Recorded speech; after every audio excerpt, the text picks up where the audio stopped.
함께 새해 복 많이 받으세요. 네, 우선 다정의 가족 여러분 새해 복 많이 받으십시오. 자, 저와 제 동기 최 반장이 함께 새해 인사 한번 드려봤습니다. 8년 전 모습인데 자, 최 반장도 정말 세월이 많이... 자, 아무튼 일단 여야 새해 다짐부터 잠깐 보고 가시겠습니다. 저희 민주당은 올해 화두를 평화, 경제, 그리고 새로운 100년으로 정했습니다. 가장 중요한 것은 역시 민생 안정과 경제 활력에 강력을 집중하는 것입니다. 우선 470조에 가까운 민생 예산을 잘 집행해서 경제를 활력화시키는 것이 매우 중요한 일입니다. 국민들께 헌신하면 그런 것이 국민들이 우리를 봐주실 거고 또 우리를 통해서 대한민국의 희망과 미래를 보게 되지 않을까 이렇게 생각을 합니다. 한 해 동안 또 한 번 열심히 달려서 우리가 국민들의 희망의 끈을 놓지 않도록 하는데 최선을 다했으면 합니다. 자, 오늘은요, 올 한 해 정치권 주요 이슈는 뭐고 전국은 어떻게 흘러가게 될지 키워드로 한번 정리해 보겠습니다. 자, 우선 첫 번째 키워드 전당대회입니다. 자유한국당의 새 당대표를 뽑는 전당대회가 이르면 다음 달 중으로 치러지게 됩니다. 오세훈 전 서울시장, 황교안 전 총리, 김태호 전 경남지사, 정우택, 김진태 의원 등 자천타천 후보로 거론되는 인사들 벌써 많습니다. 이번 전당대회가 한국당에게 중요한 이유, 이번에 뽑히는 지도부가 내년 총선을 진두지휘하기 때문입니다. 자, 이 전당대회가 중요한 이유 또 있습니다. 새 대표로 누가 선출되느냐에 따라 정계 개편 향방도 달라질 수 있는 건데요. 다음 키워드 보고 자세히 이야기해보죠. 자, 이번 키워드는 유승민입니다. 바른미래당 유승민 의원. 자, 바른미래당이지만 바른미래당이 아닌 듯한 그런 상황 꽤 긴 시간 이어지고 있습니다. 유 의원의 탈당 임박했다, 아니다, 갑론을박도 계속되고 있습니다. 유승민 전 대표는 지금 탈당할 생각은 없을 것으로 알고 있고요. 또 많은 분들이 걱정을 하지만 우리 이준석 최고위원이나 하태경 최고위원이 얘기를 했듯이 그렇게 쉽게 움직일 사람들이 아닙니다.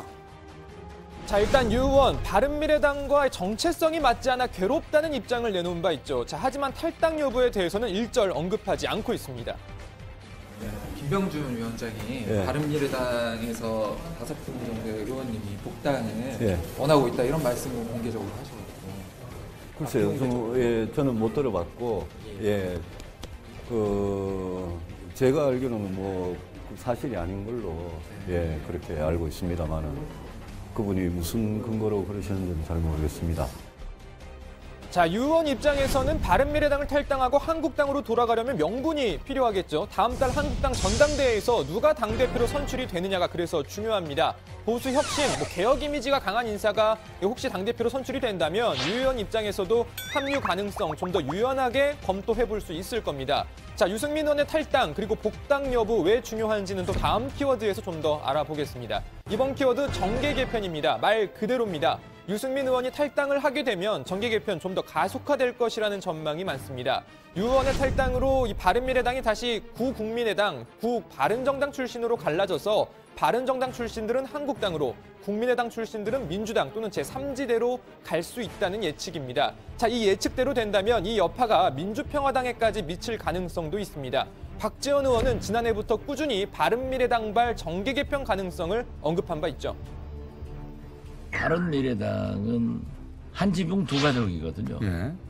보수와 진보가 그야말로 어색한 동거 생활을 하고 있는데 한국당이 어떻게 정비되느냐에 따라서 보수층, 유승민 의원 등은 그쪽으로 갈 수밖에 없을 거예요.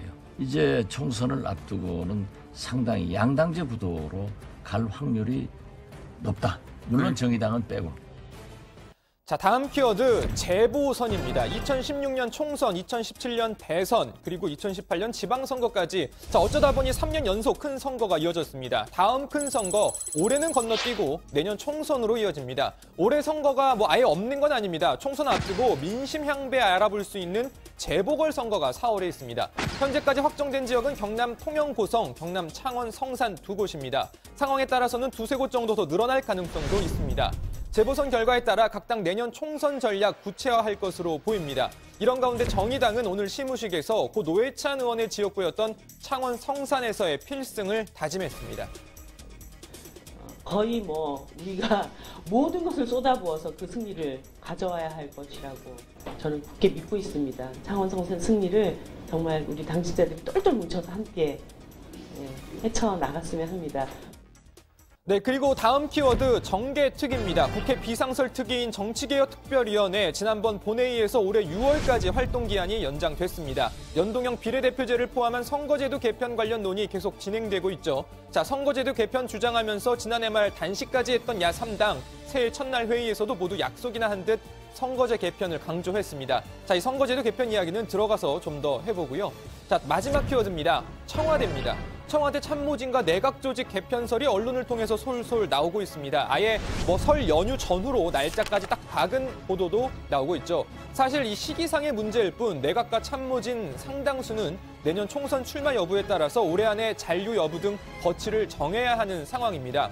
내각을 보면 뭐 김부겸, 진선미, 김현미, 도종환 장관 그리고 유은혜 부총리 등등 현직 국회의원들이 많은 데다가 청와대 참모진 중에서도 임종석 비서실장이 비롯해서 이 전직 국회의원 또는 총선 출마 경험자들이 포진해 있기 때문에 이들의 당 복귀 여부에 따라 민주당 내 분위기도 크게 달라질 가능성이 있습니다.